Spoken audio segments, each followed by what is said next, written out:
Oke, Assalamualaikum warahmatullahi wabarakatuh. Sebelumnya perkenalkan nama saya Muhammad Rifali Firdaus dengan NIM 2023 081045 dari program studi sistem informasi mahasiswa semester 6. Nah, di sini saya akan mempresentasikan tugas UAS saya yang diberikan oleh dosen saya itu Pak Guri di mata kuliah metode penelitian dan penulisan ilmiah. Dari judulnya, saya akan mempresentasikan itu rancang bangun sistem informasi pengelolaan stok. Oke. Di sini akan di latar belakangnya menjelaskan permasalahan utamanya seperti pencatatan stok masih terfragmentasi, ada juga diskrepansi data antara catatan dan stok fisik, lalu tidak ada pemantauan real time ketersediaan barang, dan juga proses rekapitulasi mutasi barang masih sangat lambat, dan juga risiko kehabisan stok saat permintaan tinggi dan kesulitan dalam audit dan stok opname. Nah, di rumus masa dan tujuan penelitian, di sini tuh menjelaskan kalau rumus masa itu bagaimana merancang sistem pencatatan mutasi barang otomatis, bagaimana implementasi fitur peringatan stok minimum, dan bagaimana menyajikan laporan mutasi persediaan otomatis. Dari tujuan penelitiannya ini, kita akan membangun sistem manajemen stok berbasis web, menyediakan informasi ketersediaan real time, dan meningkatkan efisiensi operasional gudang. Jadi meningkatkan efisiensi. Nah, di ruang lingkup dan batasan sistem. Di ruang lingkup ini kita akan fokus pada pengelolaan katalog materialnya dari riwayat mutasi yaitu pencatatan riwayat mutasi barang.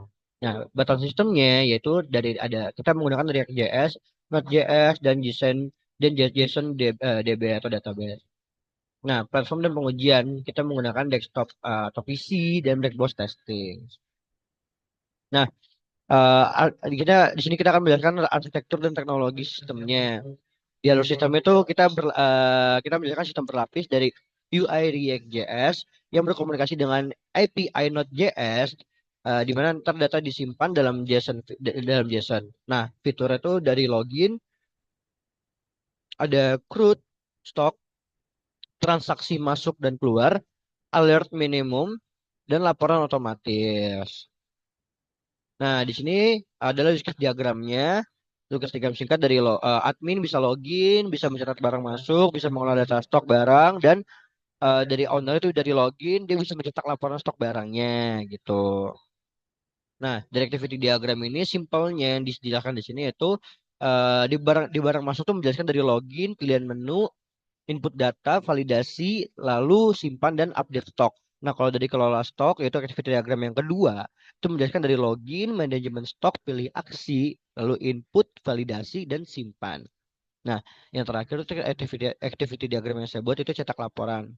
Dengan flow login, menu laporan, lalu pilih pilih periode, lalu generate, lalu preview, dan lalu cetak PDF-nya. Gitu. Nah, jadi hasil yang diharapkan dan hipotesisnya dari hasil yang diharapkan, semoga prestasi dokumentasi uh,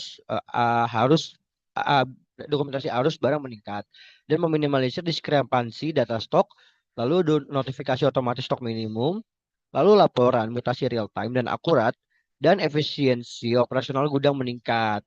Nah, dari hipotesis yang pertama, itu sistem berbasis web itu meningkatkan presisi dokumentasi versus metode manual. Nah, di hipotesis kedua itu di mana integrasi database real time meminimalisir diskrepansi data, dan di hipotesis ketiga itu fitur notifikasi stok minimum minimum yang menjamin kesinambungan ketersediaan. Dari kesimpulannya, di sini menjelaskan kalau transformasi dari sistem manual ke digital berbasis web. Nah, dan juga dari sistem menyediakan pemantauan stok real time dan otomatisasi pencatatan dan pelaporan mutasi barang. Dan juga yang terakhir itu meningkatkan efisiensi dan akurasi pengelolaan inventaris toko material. Sekian penjelasan dari saya, selebihnya mohon maaf. Wassalamualaikum warahmatullahi wabarakatuh.